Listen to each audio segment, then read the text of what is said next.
సాక్షి యాజమాన్యానికి కూడా చెబుతున్నా, సాక్షి యాజమాన్యానికి కూడా చెప్తున్నా, మీరు రాసేటప్పుడు కనీసం తన మనం చూసుకురాస్తే బెటర్. నేను మీకు మంచి చేసి మీరు మోసం చేసి మీరు గెట్టేస్తే నేను బయటకు వస్తే నా గురించి అసందర్భ ప్రేరణ. నేను మోనార్క్ అయితే ఆ రోజు ఎందుకు పార్టీలో తీసుకున్నామని జగన్మోహన్ రెడ్డి అడుగుతున్నా, సుస్పష్టంగా చెప్పాను. నేను బాయిల్ కాదు, ఎవరి దగ్గర బాయిల్ పనిచేయలేదు, నేను ఫైటర్గా పనిచేశా. నువ్వు ఆ మాట జగన్మోహన్ రెడ్డి గారు నాకు గన్నవరం కాదు నేను వెళ్ళినప్పుడు నువ్వు ఆ మాట అన్నావా అనేది మాజీ ముఖ్యమంత్రిని సూటిగా అడుగుతున్నా. అలాగే ఈ పనికిమాలిన రాతలు బెదిరిపోయాడు ఎవడు లేడు ఇక్కడ. నేను ఆ రోజున అధికారంలో లేనప్పుడు 16 నెలలో 15 నెలలో ఫైట్ చేశాను. ఇవాళ తెలుగుదేశం పార్టీలో చేరినప్పుడు కూడా 8-9 మాసాలు నేను అక్రమ కేసులు పెట్టిన ఎదురోటి నుంచే కానీ నేను పారిపోరా సోదరులు. I am here to serve the people of Gannavaram. గన్నవరాన్ని అభివృద్ధిలో పరుగులు పెట్టేస్తారని ప్రతిపేటలు చెప్పారు. మల్లవల్లి పొగాకు ఫేమస్ అయిన మల్లవల్లిలో ఇవాళ మల్లవల్లి పారిశ్రామిక ఎట్ట పరుగులు తెస్తుందో మీరు చూస్తున్న పరిస్థితి.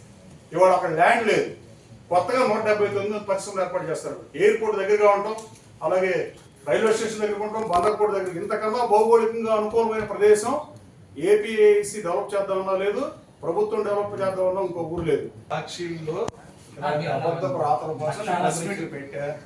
లక్షలు నెట్వర్క్స్ చేస్తారని బలంగా నమ్ముతున్నా 200%. అంటే నేను ఇది రాపించకపోతే నేనేం మాట్లాడేవాడు కదా, అసలు నాకు సంబంధం లేదు వ్యవహారంగా వేచి చూసేవాడు. నేను తెలుగుదేశం పార్టీ శాసనసభ్యుడిగా నేను నా మీద సాక్షులు తప్పుడు రాతలు రాయించాల్సిన అవసరం ఏమవుతుంది?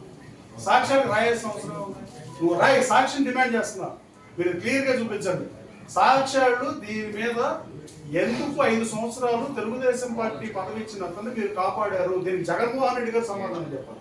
ఈ జిల్లా మంత్రులుగా చేసినట్టు చెప్పాలి, లేదా ఇన్ఛార్జ్ మంత్రులుగా చేసిన పెద్దిరెడ్డి రామచంద్ర రెడ్డి గారు అంటే చెప్పాలి. మీరు అడగాల్సిన నానండి. నేను సాక్షి పేపర్ వాళ్ళే రాస్తారు, ఏమి లేక నువ్వు మోనార్క్ ఇలాంటివి చెప్తున్నారు. కూడా చెప్తున్నా, మీరు చేసిన పాపాలు మీకు డెఫినెట్గా శాపాలు.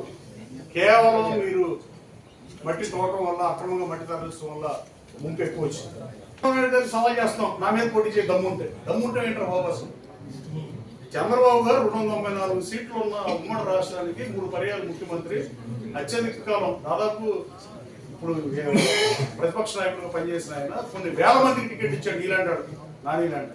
ఇంకోటి చెప్తాడు నాని అనేవాడు, నన్ను జగన్మోహన్ రెడ్డి నేను అన్ని అంత ఖర్చు పెట్టినా ఓడిపోయాను, నేను ఫైట్ చేశాను బాబు నేను.